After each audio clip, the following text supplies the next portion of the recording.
Stay tuned for Nero Wolfe. If the chimes shudder a little on Sunday afternoon, well, they know there's mystery in store Sunday with men of action like Mike Waring, better known as the Falcon, who brings his fearless and romantic touch to the solution of another mystery. After the Falcon, it's high adventure. Then the big guy steps in. The new private eye Charlie Wilde concludes with a few casual homicides. The chimes mean mystery and action this Sunday afternoon on NBC. Transcribed. My boss is the smartest and the stubbornest, the fattest and the laziest, the cleverest and the craziest, the most extravagant detective in the world, Nero Wolfe.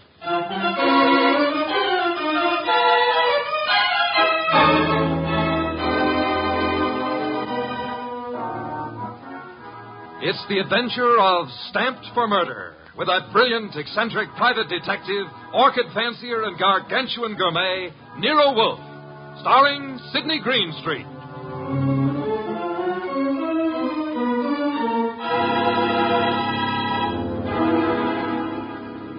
Instructions for this morning, Archie. Your notebook, please. First, Mr. Salinsbeck. Inform him that the Long Island peafowl he sent were most unsatisfactory. Peafowl's breast flesh is not sweet and tender unless it is well protected from all alarms, especially from the air, to prevent nervousness.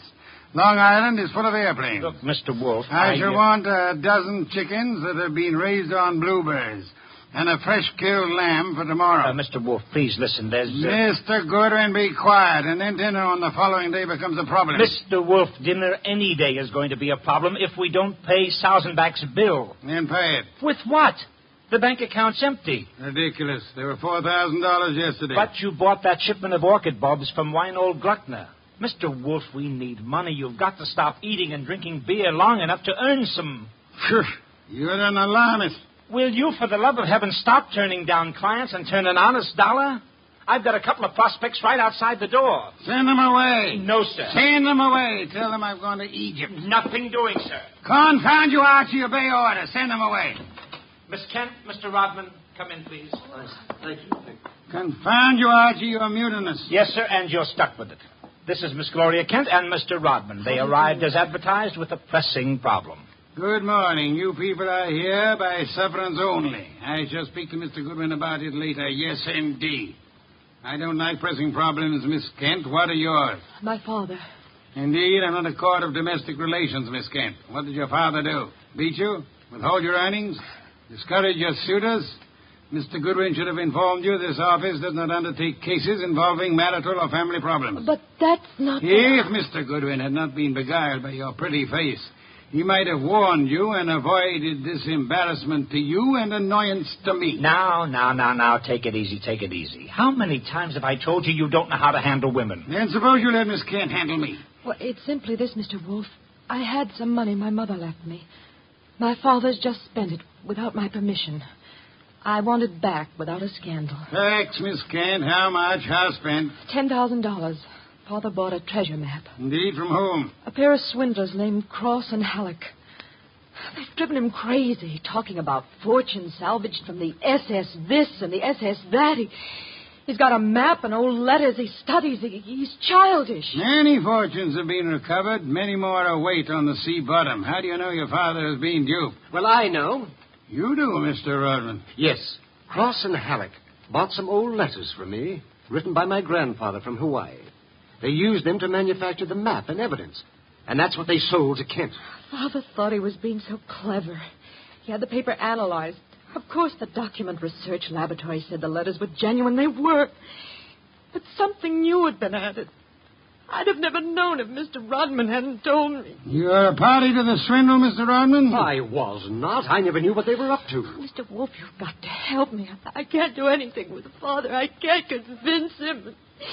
Even Mr. Rodman can't. No, Miss Kent, I'm sorry. This is not for me. But you must. You must. Not in my office, madam. No tears. Please, Archie, stop her. Okay.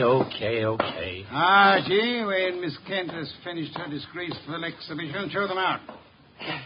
How dare he walk out on us like... Easy. I know him. You don't. He gets into a panic when women cry, or else he's curious about what Fritz is cooking for lunch. Now, just wait a minute, please. Oh, aren't you ashamed of yourself walking out like that on that poor kid? That hysterical gamma. She's lost all of her money. She needs help. I charge high fees, Archie. So charge a small fee. Do you want her to starve? Good heavens. Starve? How monstrous. I'm not kidding. While you'll be in here smelling your dinner, she and her father will be starving. I thought you were bringing me a paying client. Well, this is different. She's, You're beautiful. Archie, you're impossible. Oh, very well. Go back into them. Get names, addresses, facts. I am not committed to Miss Kent's case, but we'll see. Be a tribute I paid for your witness for a pretty face.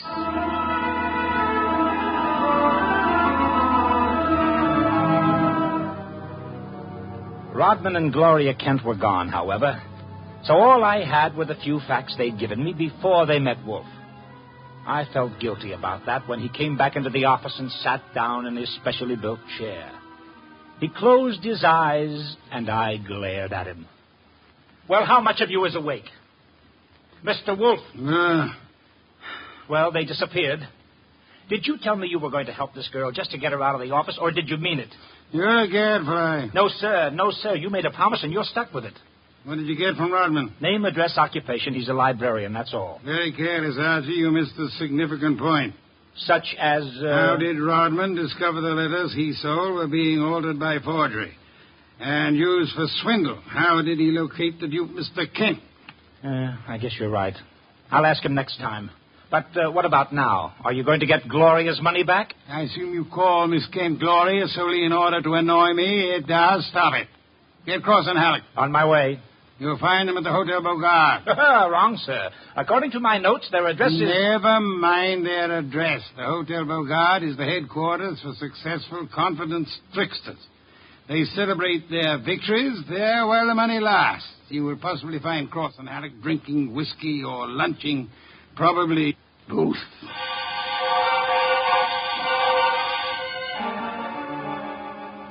I located Cross and Halleck in the hotel bar and lured them back to our place on 35th Street.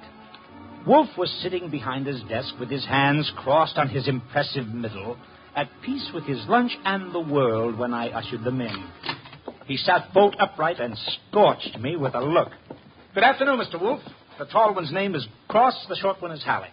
They want to help me invest my money.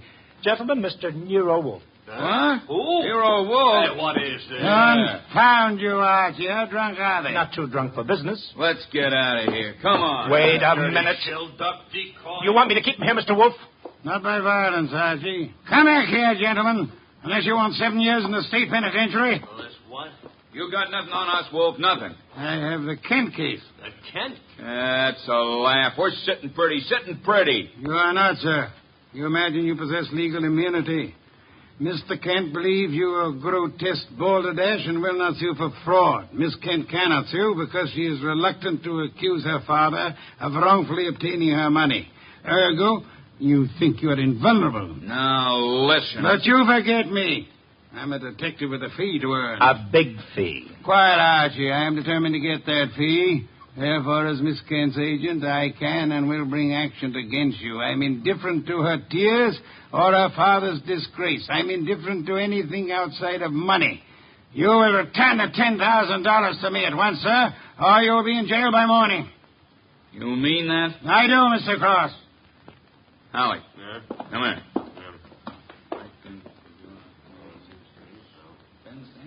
Come on, hurry.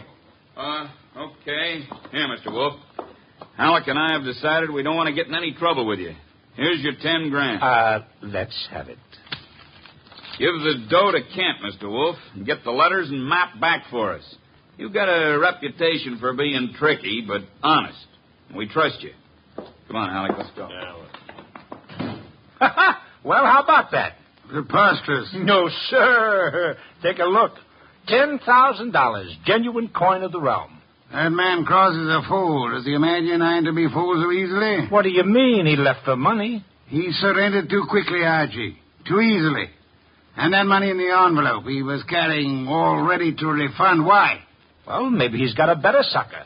I heard him mention a Ben Sanford. Nonsense. Does he need Kent's forged letters and map to cheat this Ben Sanford? Couldn't he prepare another set? I guess you're right. Something's fishy. In any event, it's no concern of mine, thank heaven. Why not? I'm not committed to Miss Kent in any way. As a favor to you, I undertook to regain her money. I have done that. You may take it back to her and obtain the forged papers in return. But, Silence, Mr. Goodwin. Go to your red-haired charmer. Leave me in peace. I intend to spend this afternoon with my New World Atlas.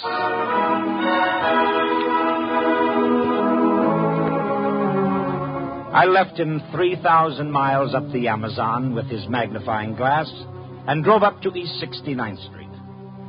The Kent house was a broken-down little brownstone, and as I went up the stoop, the door opened and Gloria Kent burst out like a skyrocket. Hey, Miss Kent, easy. Let go of me. Let go. What's wrong? Wrong. Nothing is wrong. Nothing at all. Well, how about seeing your father? You want to see my father? Come inside. Oh, for the love of heaven. Come inside, Mr. Goodwin. I'll introduce you. He's in a back room. Come right through the living room. What else came through this living room? A hurricane? No, Mr. Goodwin. Something else. There's my father, Mr. Goodwin. What in the devil? He's dead. His throat's cut.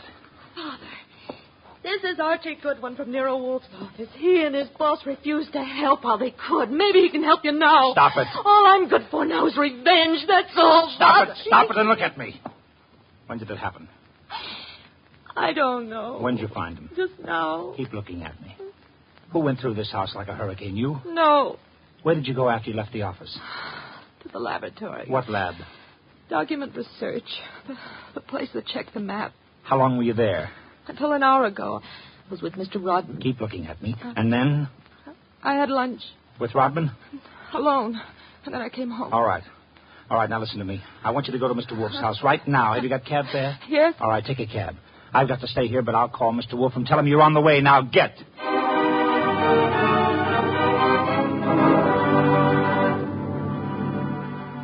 I called Wolfe, told him everything, and he instructed me to advise Inspector Kramer, who arrived with the homicide squad. I gave the inspector everything while the squad photographed and measured, print dusted and detected. At 3:30, Kramer took me back to the house on 35th Street for a fight with Wolfe. It's a great story, Wolf. Great. Kent buys a phony treasure map. Everybody knows it's phony except Kent. But Cross and Halleck try to buy it back, and Kent gets himself murdered. Did you find the map and letters in the house, Inspector? No, I didn't. The killer was after the map. A phony map? Certainly. Why? Well, if we knew that, we would know why Cross and Halleck so willingly paid back the money and why Kent was murdered. Maybe it's not phony. I'd better see the girl now. Oh, you fancy her for the murder? Well, I'll know after I ask a few questions. Tonight. She's had a shock, Mr. Kramer. She needs rest. Look, Wolf, I want her. Why bother with her when there's so much to be done? Yes, such as? Cross and Halleck, find them. And the mystery man they spoke of, Ben Sanford. These are the men you want now, not this poor, overwrought girl. Yeah. All right. The girl will be here for questioning tonight, though, huh? Tonight, Mr. Kramer. Okay. You'll hear from me later on. Well, you buffaloed him out of that, okay. Say, why don't you want her questioned? Is she guilty? I don't know. Well, what did she say when she got here? She said nothing. She never arrived. She never what? She never arrived. Well, then why did you tell Kramer she was resting? Would he have believed the truth? She must be found. More important, we must learn why forged letters and forged map produces turmoil. Find the killer and you find the map. You said so. I said the reverse, which is an altogether different statement. Archie, I want a photograph of that map. Get it. Oh, sure. Any particular camera you want me to use? You'll find a photograph of 200 Vanderbilt Street.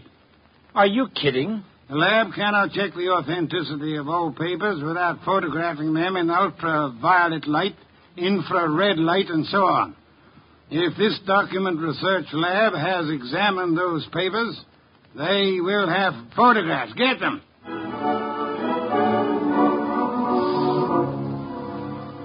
He got out of his chair and waddled back to the house elevator. It was 4:00 and time for his regular afternoon session with the orchids. I drove down to the document research laboratory on Vanderbilt and got such a shock that I grabbed the office phone and dialed Wolfe at once.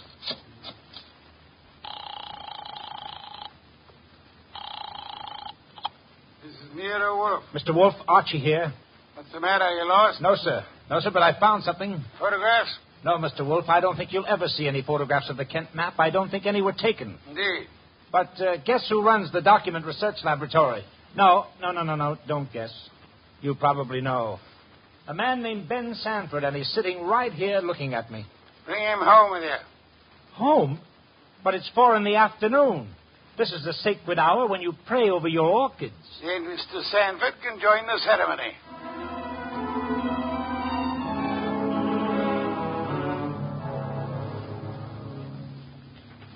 Hey, how about this place? How about it? There must be 1 million flowers up here. No, not flowers. Orchids only. Mr. Wolfe has 10,000 plants. Never saw anything like it. And you never will again, brother. Hey, what kind is that on the bench?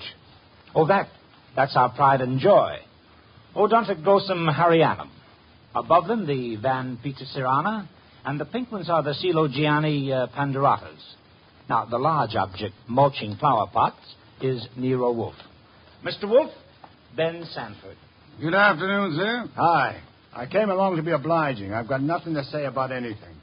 How much have you offered Cross and Halleck for their treasure map? No comment. Mr. Sanford, I'm going to make some assumptions. I assume that you are not, in fact, a document expert, but an accessory to the fraud of Halleck and Cross. No comment. That you actually prepare fraudulent maps for those swindlers, and then in the guise of an expert guarantee their authenticity. No comment. But this you must answer. You did guarantee the authenticity of the map and letters Kent bought. It's on record. All right, I did. Then will you admit they were forged? What are you, a comic? No. You guarantee the value of the Kent map? Yes. As an expert? Yes. Then you've convicted yourself of murder. What? Murder? What is this? Mr. Kent was murdered, sir, evidently for the map and letters he bought. But of all persons involved, you alone believe in the value of the map. No one else does. Therefore, you alone would have murdered Kent for the map. For the love of... Now, wait a minute. Chew it over, brother. Chew it over. Either way, he's got you. Okay, you want me to level? Here it is. Level, Archie. Okay, boss. Thief-type talk. It means tell the truth. It's like you say. The letters were bought from Rodman. I forged the map and evidence on them. I guaranteed them to Kent. It was a swindle. The letters are without value? Oh, sure, they're old, that's all, from 1851. Just tired family gossip and stuff. Indeed. There we have the problem again, Archie.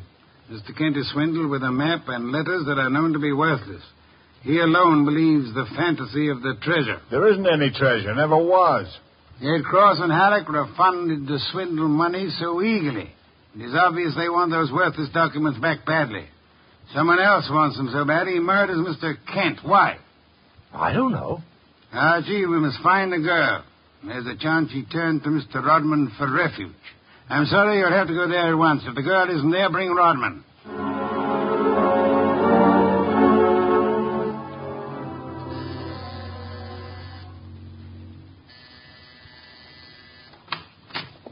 Yes? Hello, Rodman. Remember me? I'm Archie Goodwin from Nero Wolfe's office.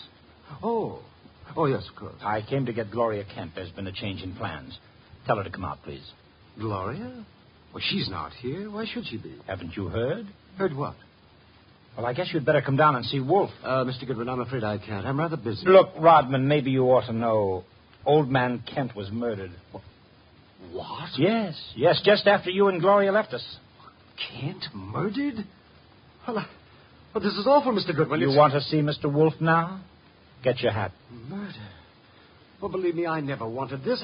I'm going to tell Nero Wolfe the whole mess. Every word of it. Okay, then. Come on, let's go. Yes, of course. Just a minute. I'll get my hat in the bedroom. Murdered? Kent? I never dreamed. Oh. Come on, Rodman. Come on. What? I didn't hear you. Oh, Rodman. What the... Rodman. Oh, Rodman. Good Lord. What next? Come on. This is Nero Wolfe. Archie here. We've had a tough break. Yes? While I was waiting for Rodman at the front door, he went into the bedroom for his hat. The killer was there. How do you know? He cut Rodman's throat. Killer. The back window was open. It's a ground floor apartment. He was out and gone before I had a chance. Archie, where were your wits? Let me alone. I've had a man murdered 20 feet from me. You think I'm cheering? Mr. Kramer is here, and he has news for us, Archie. He could not locate Cross and Halleck in their apartment. They had not been home all day. The maid informed him that she was waiting for her weekly salary. Well, so what? She was most angry and peppery, Mr. Kramer informs me. Red pepper? Exactly. Okay, maybe I know what you mean. I'll try to deliver the goods this time. Goodbye.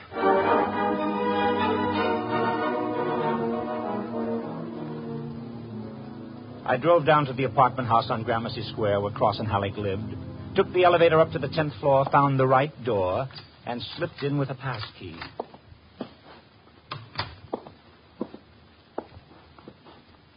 Come on out. Come out wherever you are. I know you're in here. You fooled Kramer pretending to be the maid, but you didn't fool Wolfe. You'd better... Gloria! Cut it out, you idiot. Lay off. Archie, you dope. Archie Goodwin from Nero Wolfe's office. Remember me? Go. Give me the gun, Gloria. Give it to me. That's right. Who did you think I was? Halleck. Oh, brilliant. So Wolfe figured you out, huh?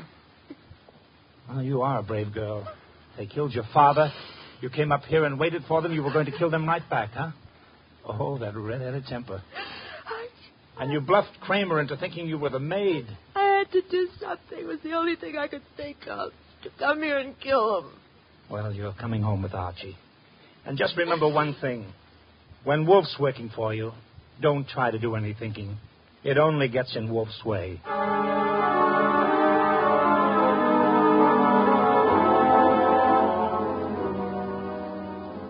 I got Gloria Kent back to the house at 7 o'clock. I parked the car, brought her into the office, and got the shock of my life. There was a convention on. Wolfe was there, with Inspector Kramer representing the cops. Cross, Halleck, and Sanford were there representing the crooks. When Kramer saw Gloria, he scowled first at her and then at Wolfe. So it was a slick one after all, Wolfe. You didn't have the girl. You had no intention of producing her. Please, Mr. Kramer, that can wait. There are other matters more important. I dine at 8. That leaves me 1 hour to solve your murders. Murders? More than one? Yes, 2. Elmer Rodman. By heaven, Goodwin, if you... Please, Mr. Kramer, not now. First, Miss Kent. Good evening, Miss Kent. I presume you have met these gentlemen, Cross, Halleck, and Sanford? Yeah, take your purse, please. Huh? Well, why? Don't think me as naive as Mr. Goodwin, miss. When you left your home after the murder of your father, you took the map and letters with you. They are in your purse well, now. That's not true. Archie, the purse. Thank you. We have here an interesting situation. There exist some old letters and map, forged and fraudulent, which are worth $10,000 and more to Cross and Halleck and worth 2 murders to a killer. Why? There must be something of great value in the letters. Yes, such as? Something which Mr. Sanford could not see, although he worked on the document closely. Yet something which could be made manifest. What is the answer, Miss Kent? You know it? I swear I don't. Secret writing, Archie. Bring the chafing dish from the dining room. Right. Secret writing? I saw nothing when I worked on those letters. Naturally, Mr. Sanford, the writing is invisible. But heat is an agent. It makes most forms of secret writing visible. The chafing dish, boss. Thank you, Archie. Place it before me and light it. Right. Now I open Miss Kent's purse. From it, you see, I withdraw these ancient letters which he took from her house after her father's murder. That's not true. Archie. That's enough, Gloria. That's enough. From now on, you just listen. We remove the letters from the envelope and toast them gently. The secret ink vintage 1851 will easily succumb to the agency of heat. Careful. Those envelopes will catch fire. Hey, they've caught. Don't be upset, Mr. Cross, Mr. Halleck. The envelopes. They'll burn safely in the dish. We can concentrate on the writing. Watch closely. I don't want to be accused of trickery. You fat fool. The envelopes are everything. Put 'em out, Sanford. Don't sit there. Put 'em out. Why, Mr. Halleck? Well, the stamps, the missionaries, are worth a fortune. The missionaries. Of course. You know that. Mr. Cross knows. So does Mr. Sanford, right? Yeah. Cross Sanford knows, you old fool. Let me... But Mr. Sanford is not alarmed. Why not, sir? I don't know what you're talking about. $50,000 or $100,000 is burning before your eyes, Mr. Sanford. Cross and Halleck are burning their fingers, putting out the flaming envelopes. And you sit there quite indifferently. Why? Well, You know the value of the missionary stamps on the letters you bought from Rodman. But you know these aren't the real letters. Isn't that it? Not the real letters? I told you I'm tough to crack, Wolf. You didn't fool me with those dummies. Dummies, how do you know? Mr. Cross didn't know. Mr. Halleck didn't know. How did you? Well, I'll tell you, sir.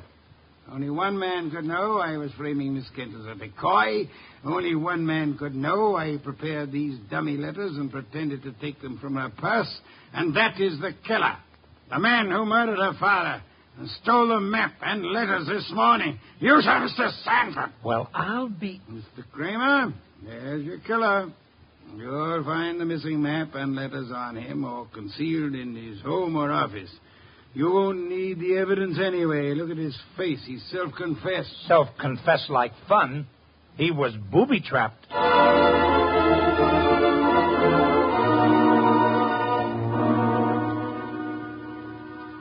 No, Mr. Kramer. Not a complicated case, really. Very simple.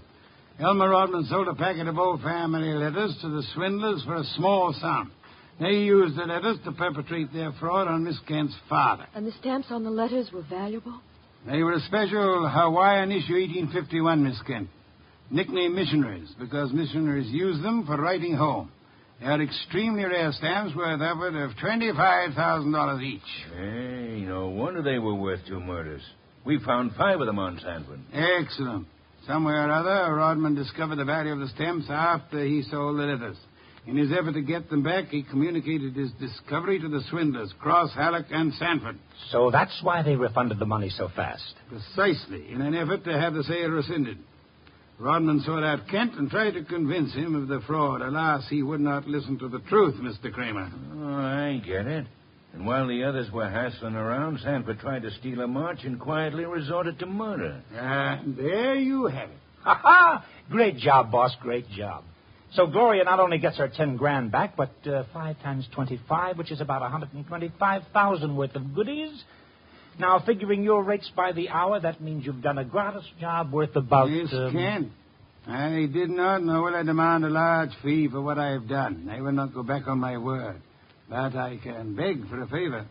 I'll only be too happy to... Wait. I ask something that will not be easy to grant. What is it? Will you use your red hair, your pretty face, your admirable figure, and your ample fortune to lure Mr. Goodwin away from this house tonight? I would like to enjoy my dinner in peace. That won't be difficult, Mr. Wolfe. Let's have an understanding right now, Gloria. Difficult for you or for me? I'll be delighted. Indeed. To spend an evening with Mr. Goodwin, there is only one word for you, Miss Kent. Intrepid.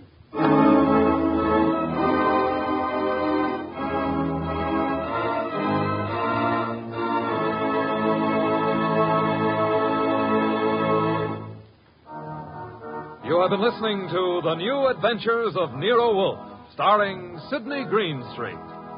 Tonight's story by Alfred Bester was based on the famous characters created by Rex Stout, produced by Edwin Fadiman, and directed by J. Donald Wilson. In the cast were Wally Mayer as Archie Goodwin, and Gene Bates, Howard McNair, Jay Novello, Larry Dobkin, Bill Johnstone, and Herb Vigran. Music by Joseph Enos. Next week at this same time, Nero Wolfe and Archie will bring you The Case of the Careworn Cup. Don Stanley speaking. The preceding was transcribed. 3 chimes mean good times on NBC. The chimes ring for Dennis Day and Judy Canova tomorrow night on NBC. Also, Judy Canova prepares to go operatic tomorrow because her special guest is e01. This is Chester William Bendix Riley. The Man Called X follows on NBC.